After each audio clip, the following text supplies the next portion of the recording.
ఇవి చాప్ చేసుకున్న ఒక పెద్ద టమాటో, ఒక చిన్న టమాటో, చిన్న ఆనియన్, ఒక చిన్న పచ్చిమిరపకాయలు ఒక 3, 4. మనం టమాటో కర్రీ చేసుకుందాం, చపాతీలోకి బాగుంటుంది. పాన్ హీట్ ఎక్కుతుంది, ఆయిల్ వేసాను. ఆయిల్ హీట్ ఎక్కిన తర్వాత జీలకర్ర, ఆవాలు వేసుకుందాం.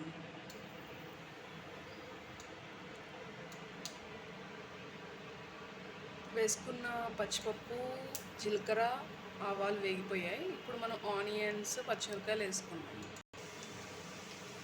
ఆనియన్స్, ఒక చిన్న ఆనియన్, 4 పచ్చిమిరపకాయలు వేసుకున్నాము. ఇవి వేగిపోయాయి. పసుపు, ఉప్పు వేసుకున్న తర్వాత మనం కోసుకున్న 2 టమాటాలు ఉన్నాయి కదా, అవి వేసుకున్నాం.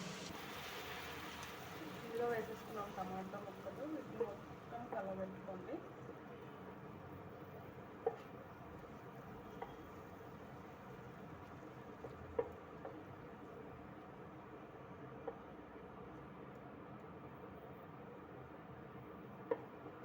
ఇందులో మీరు ఆనియన్ వెల్లుల్లి పేస్ట్ వేసుకోవచ్చు, లేకపోతే ధనియాలు, జీలకర్ర, వెల్లుల్లిపాయలు, అల్లం వేసుకొని పట్టుకున్న పొడి మసాలా కూడా వేసుకోవచ్చు. 2 బాగుంటాయి.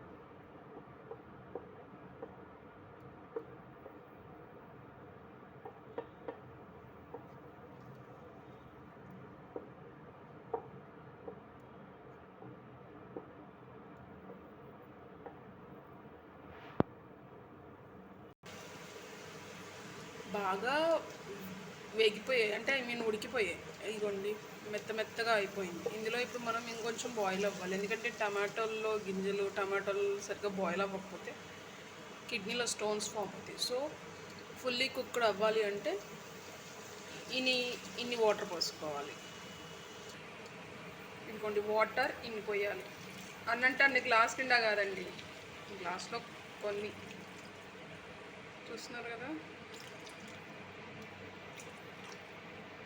హాఫ్ కూడా కాదు, ఒక నియర్లీ ఒక 100 ml ఆర్ 120 ml వాటర్ పోసి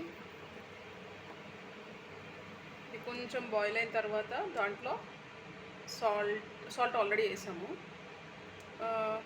గరం మసాలా, అది వెల్లుల్లిపాయలతో పట్టుకున్న గరం మసాలా, కొంచెం కారం వేయాలి. వేసిన తర్వాత ఆఫ్ చేసేసుకోవాలి. ఇది బాయిల్ అవుతుంది. ఈ బాయిల్ అవుతున్నప్పుడే మనం కారం, మసాలా వేసుకోవాలి, ఎందుకంటే పచ్చి వాసన పోవడానికి. బాయిల్ అవుతుంటే బాగుంటుంది. కారం, నేను కొన్ని కూరల్లో లైట్గా తింటా, కొన్ని కూరల్లో ఎక్కువగా తింటా. అయినా ఇది చాలా కారం ఉందండి. మా విజయవాడ మిరపకాయలు మా మమ్మీ పంపించారు. ఇది వేసాం కదా, ఇది బాయిల్ అవుతుందా. ఇప్పుడు కొంచెం గరం మసాలా, ఇది ఇంట్లో చేసుకున్నది. ఇందులో కసూరి మెతి కూడా వేసుకోవచ్చు, చాలా బాగుంటుంది.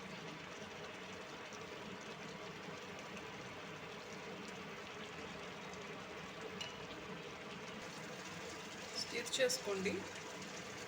ఇది ఇంకొక 5 to 6 minutes బాయిల్ అయిన తర్వాత దగ్గర పడుతుంది. అప్పుడు మనం ఇది ఆఫ్ చేసుకోవాలి. ఫైనల్లీ కర్రీ అయిపోయిందండి. ఇది మనం తీసుకొని రైస్లో కానీ ఇలా వస్తుంది, రైస్లో కానీ చపాతీలో కానీ తినాలి.